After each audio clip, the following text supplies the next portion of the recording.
구약성경 창세기 14장 13절에서 마지막 24절까지입니다.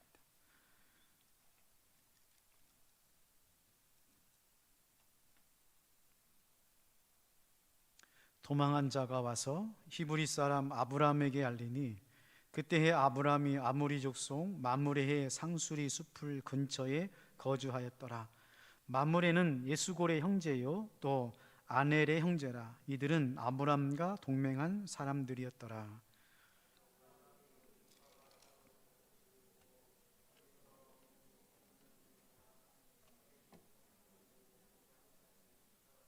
그와 그의 가신들이 나뉘어 밤에 그들을 쳐 부수고 다메섹 왼편 호바까지 쫓아가 모든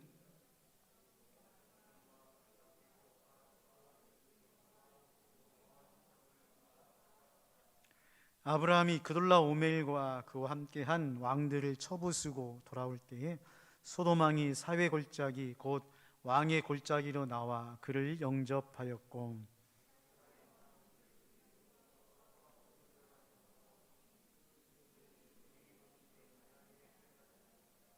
그가 아브라함에게 축복하여 이르되 천지의 주제이시오 지극히 높으신 하나님이여 아브라함에게 복을 주옵소서.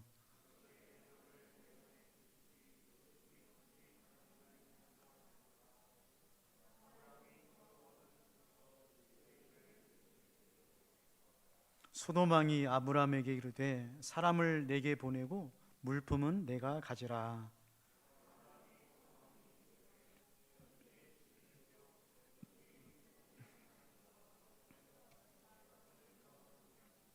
내 말이 내가 아브라함으로 치부하게 하였다 할까 하여 내게 속한 것은 실 한 오락이나 들매끈 한 가닥도 내가 가지지 아니하리라.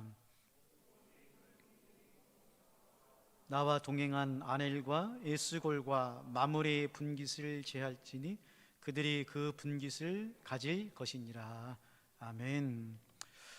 아버지 하나님 감사합니다. 아브라함의 여정을 떠나 함께 한 주 한 주 나아가고 있습니다.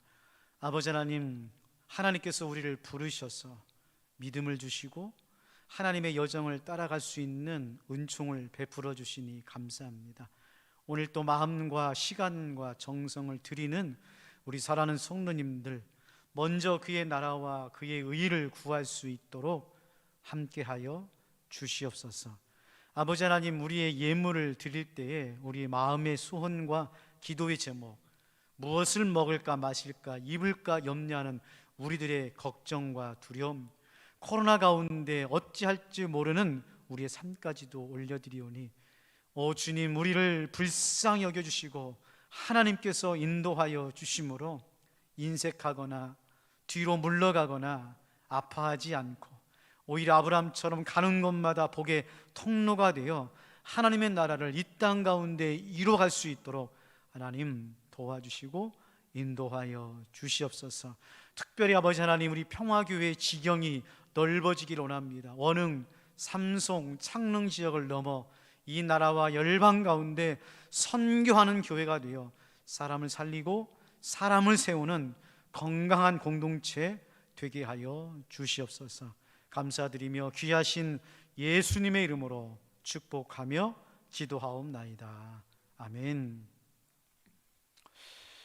떠남은 자기 부인이고 자기 부인은 떠남입니다.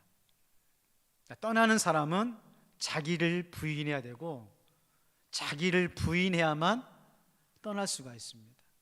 떠남은 장소가 아니죠. 물론 우리가 안전하고 익숙한 곳을 떠나는 것도 힘든 일일 수 있습니다. 그러나 성경은 지금 아브라함의 믿음의 여정을 통하여 우리들에게 말하는 것은 단순히 장소를 떠나거나 아버지의 집을 떠나는 것이 아니라 자기를 부인하라는 것입니다. 자기를 부인한다는 말은 무슨 말입니까? 자기의 생각, 경험, 방식을 떠나는 것입니다. 떠나는 자만이 자기를 부인할 수 있고 자기를 부인한 사람이 예수님의 제자가 될 수 있습니다. 마태복음 16장 24절에 예수님께서 제자들에게 이렇게 말씀하십니다. 이에 예수께서 제자들에게 이르시되 누구든지 나를 따라오려거든 자기를 부인하고 자기 십자가를 지고 나를 따를 것이니라.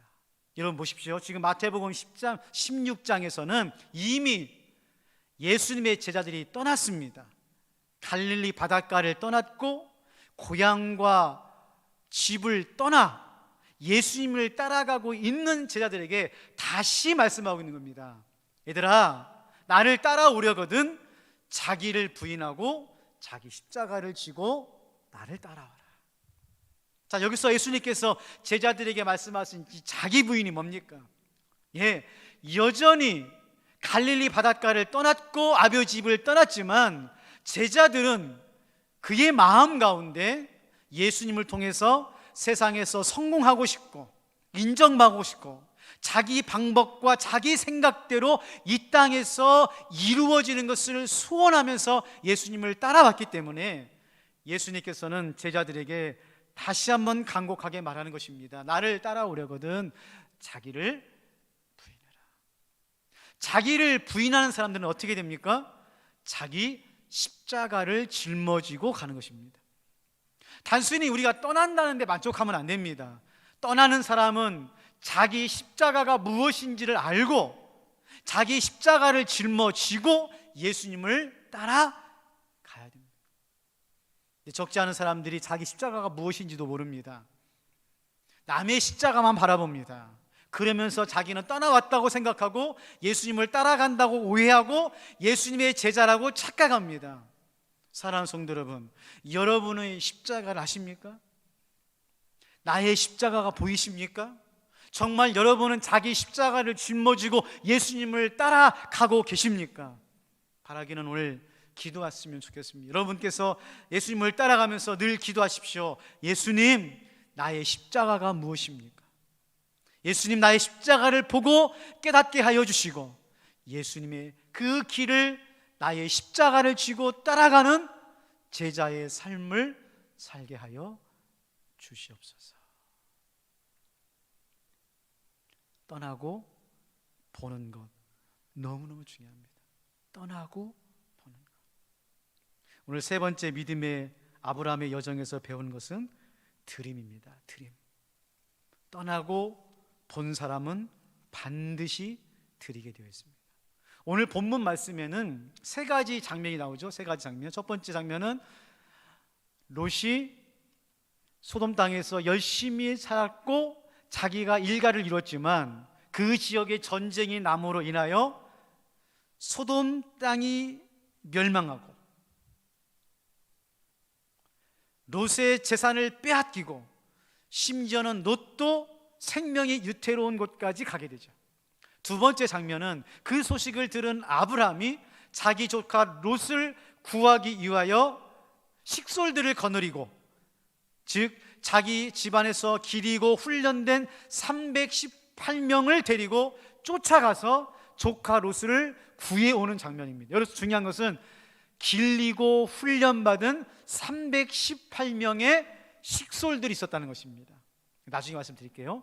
세 번째 장면은 우리가 배워야 될 마지막 장면인데, 집으로 돌아오는 아브라함이 멜기세덱을 만납니다. 살렘 왕 멜기세덱을 만나서 멜기세덱과 대화를 나누고 멜기세덱에 자기가 가지고 있는, 자기가 빼앗은 것 중에 10분의 1을 멜기세덱에게 드리는 장면으로 마치고 있습니다.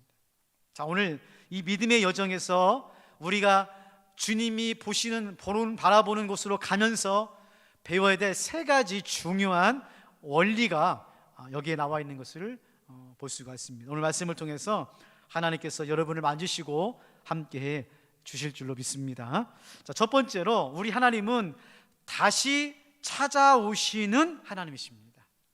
우리 하나님은 다시 찾아오시는 하나님이세요. 자, 15절 16절 말씀입니다. 그와 그의 가신들이 나뉘어 밤에 그들을 쳐부수고 다메섹 왼편 호비까지 쫓아가 모든 빼앗겼던 재물과 자기의 조카 롯과 그의 재물과 또 부녀와 친척을 다 찾아왔더라. 다 찾아왔더라. 찾아왔더라. 자, 보세요. 하나님은 빼앗겼던 것을 찾아오시는 하나님이십니다. 아브라함을 통해서, 믿는 사람들을 통해서 그의 조카 롯, 빼앗겨서 눈물을 흘리고 있는 이 땅에 있는 사람들에게 다시 찾아오신 하나님, 은혜를 찾아오고 믿음을 찾아오고 구원을 찾아오시는 하나님을 만날 수 있는 은혜를 주시는 하나님이시라는 거예요. 여러분, 세상을 살면서 우리가 경험하는 것 중에 하나는 세상은 참 험한 곳이라는 것입니다. 위험한 곳이라는 거예요. 속고 속이는 세상이고 빼앗고 빼앗기는 세상이에요. 오늘 예배드리는 성도님들 중에서도 과거에, 어쩌면 지금도 내가 믿는 사람에게 속아서 빼앗겼던 것들 때문에 아파하시는 분들이 계실 거예요. 우리나라 속담에 믿는 도끼에 발등 찍히는 것처럼 내가 그토록 의지했고 믿었다고 생각하는 사람들이 뒤통수를 치고 나의 것들을 빼앗아가는 경험들을 하면서 세상은 너무 힘들고 사람들에 대해서 문이 닫혀버리는 사람들이 얼마나 많은지 모릅니다. 그래서 정말 친절을 베풀고 사랑으로 섬기는 사람들을 만나면 오히려 의심하게 되고 움츠러들게 되고 의심하게 되는 것이 현대인의 삶이죠. 이게 세상입니다. 건강도 빼앗아갑니다. 믿음까지도 빼앗아가서 얼마나 많은 사람들이 교회를 떠나는지 모릅니다. 그런데요, 우리 하나님은 그 빼앗기는 이 땅에서, 이 절망과 고통에서 눈물 흘리고 있는 우리들에게 오셔서 위로해 주시고 우리를 붙잡아 주실 뿐만 아니라 빼앗겼던 것을 도로 찾으시는 하나님이십니다. 이걸 믿으셔야 돼요. 믿음으로 떠나는 길은 외롭습니다. 떠나다 보면 도둑도 만나고 강도도 만납니다. 빼앗길 수 있어요. 두드려 맞을 수 있습니다. 너무너무 고통스러워서 홀로 외롭게 엎드려서 기도할 수 있습니다. 마치 하나님이 살아계시지 않은 것 같은 나 홀로의 끔찍한 고통을 경험할 때가 있습니다. 이런 그때마다 생각하셔야 됩니다. 믿으셔야 됩니다. 다시 찾으시는 하나님이세요. 오늘 말씀 보세요. 하나님께서 아브라함을 사용하잖아요. 조카 롯이 모든 것을 빼앗기고 자기의 생명까지 위협을 받을 때 하나님의 사람 아브라함이 끝까지 쫓아가서, 끝까지 따라가서 하나도 남김없이 다 도로 찾으시는 하나님을 우리들에게 소개하고 있는 것입니다. 믿음이 왜 필요합니까? 빼앗겼던 자리에서 포기하지 않고 낙심하지 않고 끝까지 견디고 버틸 수 있도록 하시기 위해서 하나님께서 우리에게 아브라함과 같은 믿음을 허락해 주신 거예요. 좁은 길을, 좁은 문을 가는 여러분,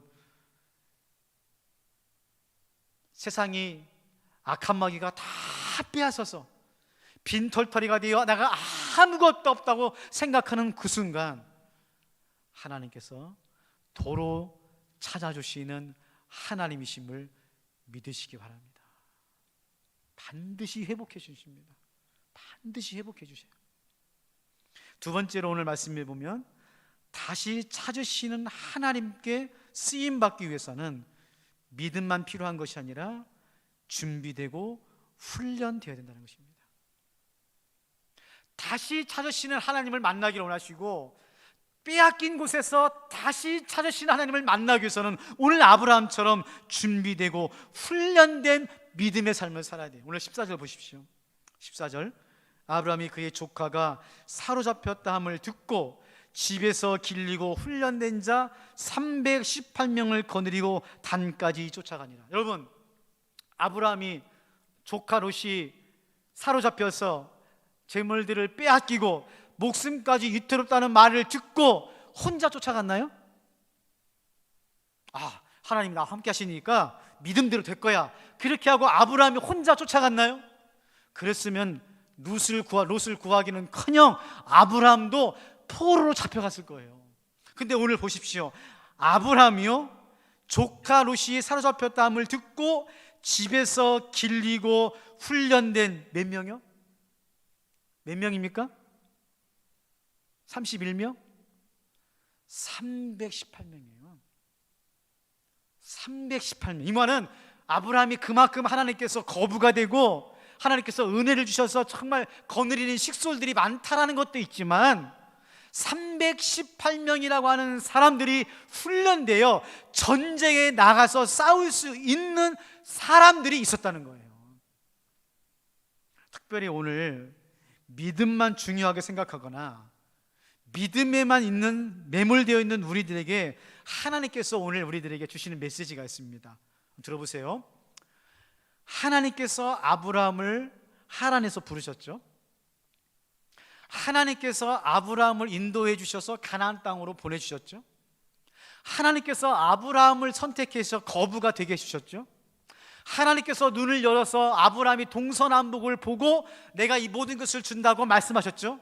자, 그러면 어떤 오해가 생기냐면, 아하, 믿음이면 되는구나, 믿음만 있으면 되는구나 라고 오해할 수 있어요. 근데 성경은 그렇지 않다는 것을 우리들에게 보여주고 있는 거예요. 믿음만 가지고 되는 것이 아니라 믿음과 함께 영적으로, 신앙적으로, 인격적으로 훈련하는 것이 중요하다는 것입니다.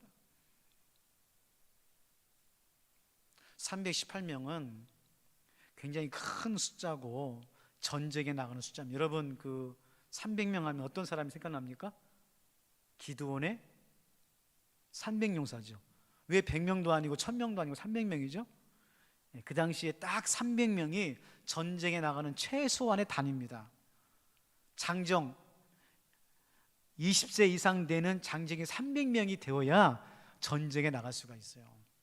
그러니 좀 말이 좀 엇나갔지만 창세기 38장에 보면 야곱이 이제 삼촌 라반의 집에서 고생하다가 더 이상은 안 되겠다, 내가 이제 고향으로 돌아가서 좀 살아야 되겠다 하고 식솔들을 데리고 고향으로 가는데 한 종자가 에서가 야곱을 맞이하러 온다는 소식을 전해주는데 뭐라고 말하냐면, 에서가 당신에게 오는데 몇 명을 데리고 온다고 그래요?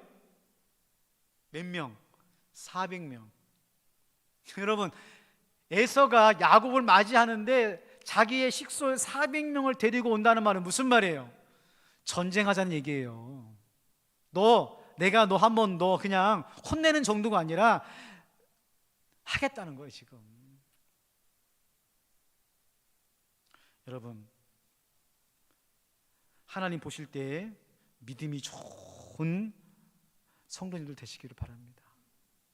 정말 예배드리고 기도하고 정말 교회를 세우는 아름다운 믿음의 사람 되셔야 됩니다. 그러나 여러분, 한 가지 기억하십시오. 믿음만 있으면 안 됩니다. 여러분의 인생과 성품과 인격 안에 318명이 있어야 됩니다. 무슨 말입니까? 여러분의 영성과 여러분의 성품과 인격을 믿음에 맞게 훈련하고 성장하고 성숙시키는 아브라함과 같은 믿음이 있어야 된다는 거예요. 믿음은 여기인데 여러분의 성품과 인격이 여기에 있으면은 믿음 때문에 여러분도 힘들고 주변에 있는 사람들까지 어렵다는 거예요. 쉽게 예를 들자면은 세상에는 두 종류의 부자가 있답니다. 두 종류의 부자. 돈만 있는 부자가 있고 돈도 있는 부자가 있대요. 돈만 있는 부자는 졸부라면 졸부. 갑자기 뭐 땅이 올랐거나 하여튼 뭐 상속을 받았거나 갑자기 불로소득으로 갑자기 돈이 생긴 사람, 돈만 있는 부자들은 그 돈이 얼마나 중요한지를 모르고 그 돈 때문에 안하무인이 돼서 돈을 잘 관리하지 못할 뿐만 아니라 사람들을 무시하거나 함부로 대합니다. 그런데 돈도 있는 부자가 있어요. 이 사람들은 땀 흘려 애쓰고 수고해서 돈을 잘 모은 사람들입니다. 이 사람들은요, 그가 가지고 있는 돈을 잘 관리합니다. 헛되이 쓰지 않습니다. 그리고 이 돈을 사용할 때 사람들을 함부로 대하지 않습니다. 막대하지 않습니다. 정말 조심스럽게 인격적으로 대합니다. 죄송합니다. 교회 안에도요, 믿음만 있는 교인이 있고 믿음도 있는 교인이 있어요. 참 어렵습니다. 믿음만 있는 교인들은요, 참 대하기가 힘들어요. 믿음만 있는 성도들은 신령한 것, 영적인 것에 대해만 잘 얘기합니다. 헌신하고 예배 잘 드리고 성경 잘 알고 믿음만 있어요. 근데 그 믿음을 이 인생에서 실질적인 생활에서 잘 활용할 수 있는 인격이나 성품이나 훈련이 되어져 있지 못하기 때문에 교회 안에서는 잘 믿는 것 같아요. 그런데 한쪽에는 믿음도 있는 성도님들이 계십니다. 이분들은요 좀 미숙할 수 있어요. 성경도 잘 몰라요. 본인도 믿음이 없다는 걸 알아요. 그렇지만 그 믿음이 너무나 귀하기 때문에 그 믿음을 성장시키고 성숙시키기 위해서 훈련하고요, 준비하고요, 연습하고요, 애쓰고요, 정말 겸손하게 그렇게 교회 생활하시는 분들이 계시단 말이에요. 저는 우리 평화교회 성도님들이 믿음만 있는 교인이 아니라 믿음도 있고 그 믿음을 잘 활용하고 훈련해서 실질적으로 여러분의 생활 가운데서, 인생 가운데서 활용하는 아브라함 같은 믿음의 삶 되시기를 바랍니다. 마지막 세 번째로, 믿음의 여정을 떠난 사람은 자기가 가지고 있는 것이 다 하나님의 것인 줄로 알고 10분의 1을 드리는 사람입니다. 믿음의 여정을 떠나는 사람은 자기가 가진 것이 다 하나님의 것인 줄로 믿고 10의 1조를 하나님께 드리는 사람이에요. 자, 오늘 18절부터 20절까지 말씀.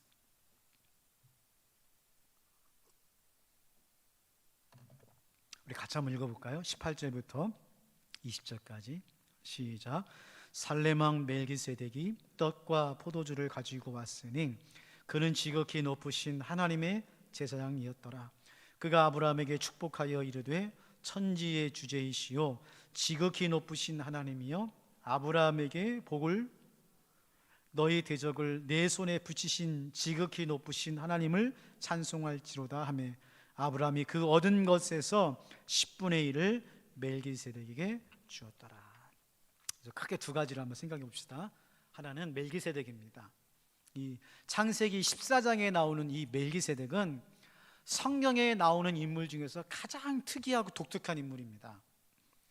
딱 이 본문 한 구절에 나오고요, 히브리서 6장 7장에 보면은 히브리서 기자가 예수님을 소개하면서 멜기세덱을 잠깐 소개하는 장면이 나오는데, 성경의 학자들이 성경을 연구하면서 이 멜기세덱에 대해서 말하기를, 이 멜기세덱은 물론 역사적인 인물일 수도 있지만 이 살레망 멜기세덱은 바로 예수님을 표상한 인물이라는 거예요. 단순히 예수님을 표상할 정도가 아니라 어떤 학자들은 이 멜기세덱이 구약 시대에 예수님께서 육신의 몸을 입고 오셨을 때 보여줬던 사람들 중에 한 사람이라고 말합니다. 자, 성경에 보면 이 멜기세덱, 그리고 사드락과 메섹과 아벳노가 풀무불에 던졌었을 때에 느부갓네살 왕이 풀무불에 3명을 던졌는데 4명이 있다고 말하면서 그 용모가 하나님의 아들들 같다고 했을 때 그 분이 바로 예수님이다 라고 하는, 이제 그러한 그 예수님의 형상들이 나오거든요. 그 중에 한 사람, 예를 들어보면, 자, 오늘 18절 말씀 보세요. 18절에 보면은 살레망 멜기세덱을 소개할 때에 떡과 포도주를 가지고 나왔다 말하고 있습니다. 여러분, 떡과 포도주가 상징하는 게 뭐죠? 예수님의 성찬입니다. 예수님께서 마지막 십자가에서 못 박히시기 전날 밤에 제자들과 모여서 한 일이 뭐냐면 만찬을 드시고 성찬을 했어요. 즉 떡을 나눠주시고 포도주를 나눠주면서 이것은 내가 십자가에서 너희를 위하여 찢기는 몸이고 너희를 위하여 쏟는 피라고 말씀하시면서 성찬할 때 떡과 포도주를 나눈 것처럼 멜기세덱이 떡과 포도주를 들고 왔다는 것은 바로 예수님을 현현하는 것이다. 또 하나, 그는 지극히 높으신 하나님의 제사장이다. 자, 여러분, 제사장은 누구만 될 수 있습니까? 어느 자손만? 아론의 자손에서만 뭐예요? 제사장이 나오고, 제사장이라고 하는 이 직임은 창세기가 아니라 출애굽기, 다시 말하면 500년 후에 있을 일입니다. 500년 후에 있을 이 제사장이 이미 멜기세덱이 제사장인데 하나님의 제사장이었어요. 하나님의 제사장. 자, 예수님의 위치에 대해서 설명할 때 예수님은 구약의 세 가지 위치를 가지고 있는 분이라고 배우셨죠. 왕, 선지자, 제사장. 이 모든 위치를 가지고 있는 분이 예수님이란 것처럼 이 멜기세덱이 바로 예수님의 모형이다, 이렇게 말씀하는 거예요. 자, 여하튼 지금 멜기세덱이 와서 아브라함에게 축복을 하고 말씀을 나눌 때에 아브라함의 반응입니다. 어떻게 하고 있어요? 20절 말씀에 아브라함이 그 얻은 것에서 10분의 1을 멜기세덱에게 주었더라. 이게 중요합니다. 자, 드린다고 했는데 뭘 드리느냐? 어떻게 드리느냐? 첫 번째로는 자신이 얻은 것 중에서 드려야 됩니다. 자, 오늘 보세요. 아브라함이 그 얻은 것에서 10분의 1을 드리고 있습니다. 여러분, 하나님께 드릴 때는 남에게 빼앗은 거나 속여서 가져간 것은 드리면 안 됩니다. 여러분이 이 땅에서 땀 흘려 애쓰고 수고한 것 중에서 정직하게 하나님께 드려야 되는 거예요. 하나님께 드릴 때에는 우리가 어떠한 물질을 드리던 헌물을 하던 하나님 앞에서 정직하게 드려야 됩니다. 그 안에 거짓이 있거나 속임이 있으면 안 됩니다. 이 드림은 우리가 예배를 드린다, 기도를 드린다, 찬송을 드린다는 것도 마찬가지입니다.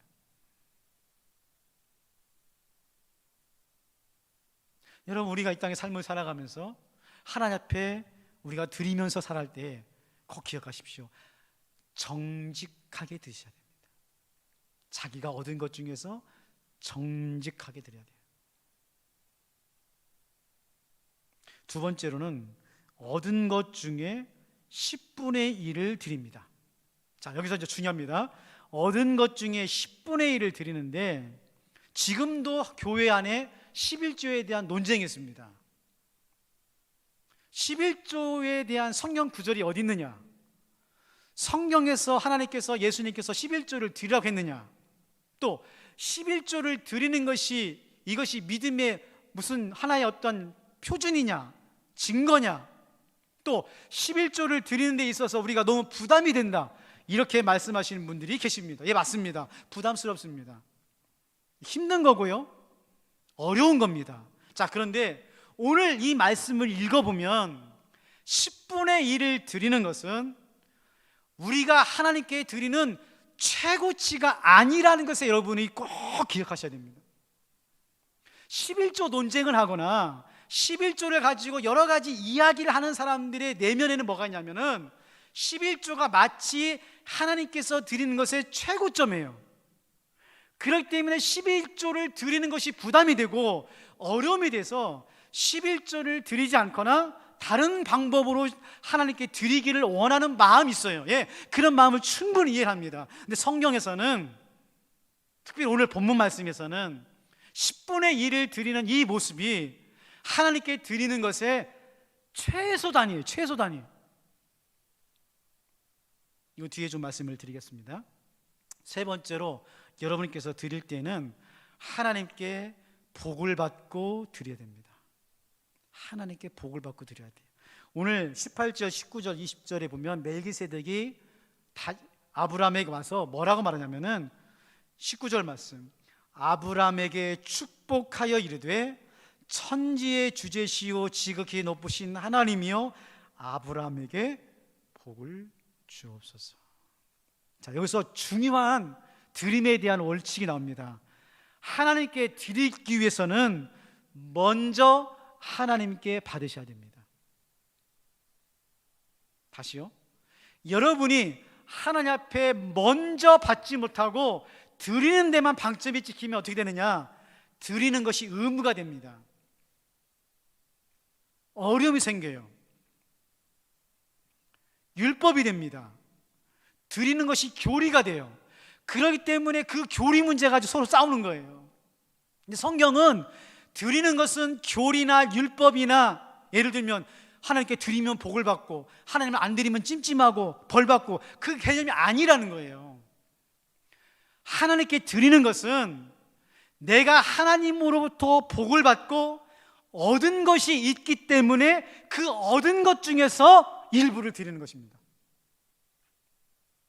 그래서요, 여러분들 특별히 자녀들에게 이 헌물, 헌신, 헌금, 드림에 대해서 가르칠 때에 잘 가르치셔야 되는데, 먼저 가르칠 게 뭐냐면은 아이들에게, 자식들에게 먼저 하나님의 복을 받으라고 가르치셔야 돼요.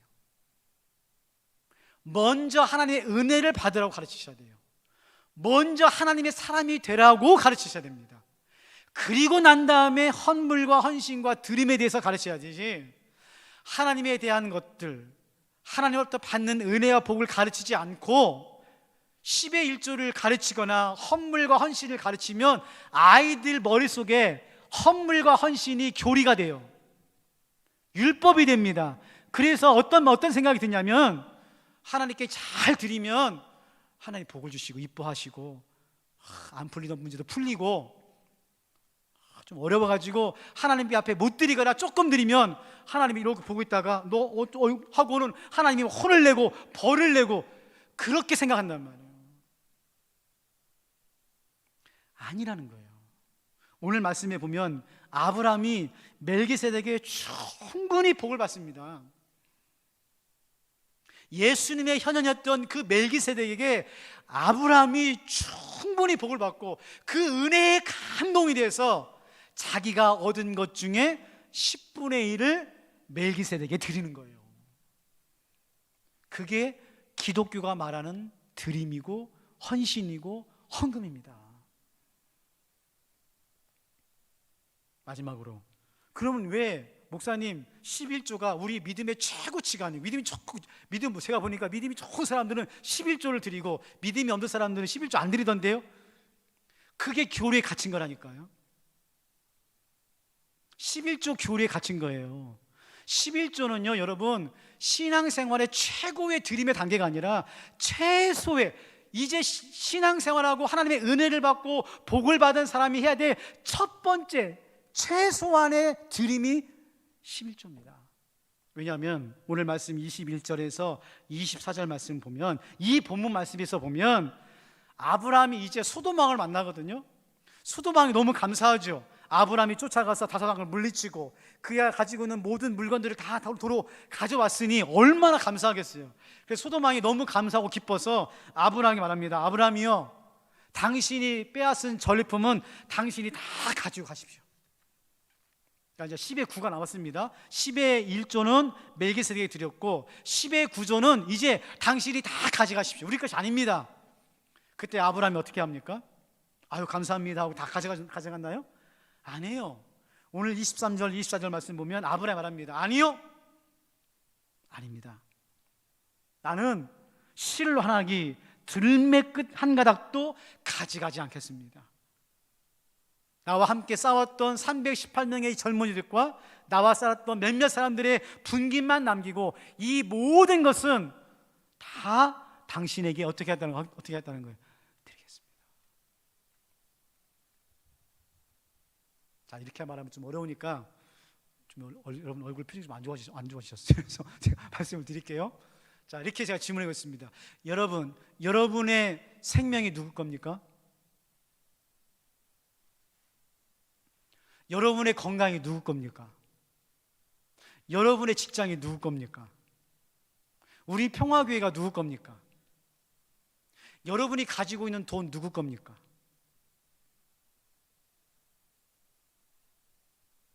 자, 보세요.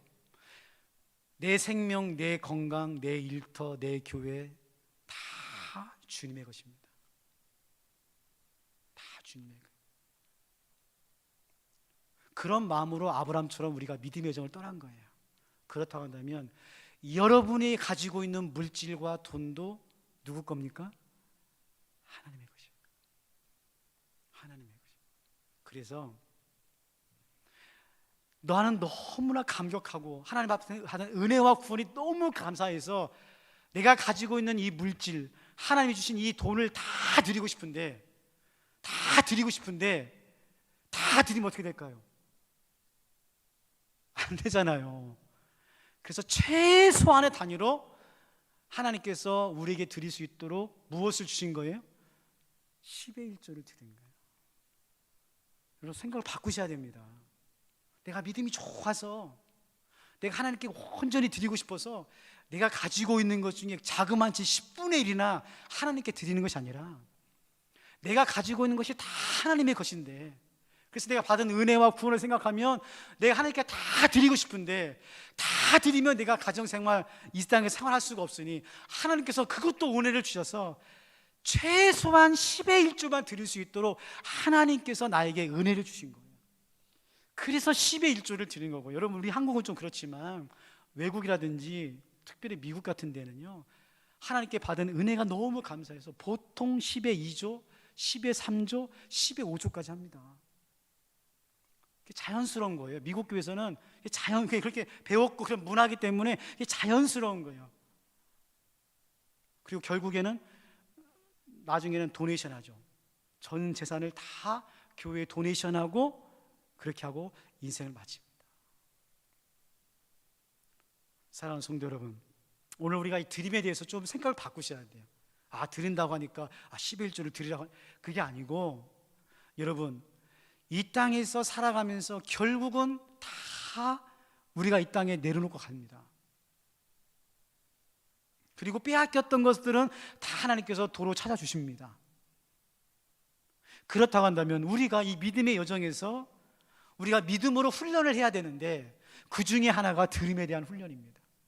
이 드림의 훈련은 결국 오늘 본문 말씀에 10분의 1을 드리는 것으로 점철이 되는데, 10분의 1을 드리는 이 11조를 좀 다시 생각하셔서 내가 믿음 가운데서 하나님 앞에 드리는 최고의 드림으로 11조를 드리는 것이 아니라, 내가 모든 것을 다 주님께 드리고 싶지만 내가 이 땅에서 살아야 되기 때문에, 생활해야 되기 때문에 가장 최소한의 단위인 11조를 드린다는 것을 여러분이 마음속에 새기면서 드리셔야 됩니다. 그리고 여러분 형편이 되시고 받은 것이 많을수록 10분의 1만 드리는 것을 만족하지 마시고 10분의 2, 10분의 3, 10분의 4도 드리시는 믿음의 삶이 되는 거예요. 오늘 이런 하나님의 믿음의 여정에서 떠나고 보고 드리는 이 귀한 삶이 저와 여러분의 있기를 주님의 이름으로 축원합니다. 하나님 아버지, 오늘은 드려라, 이 드림에 대해서 생각해 보았습니다. 내가 가지고 있는 모든 것을 다 내려놓고 떠났다고 생각하지만 여전히 우리는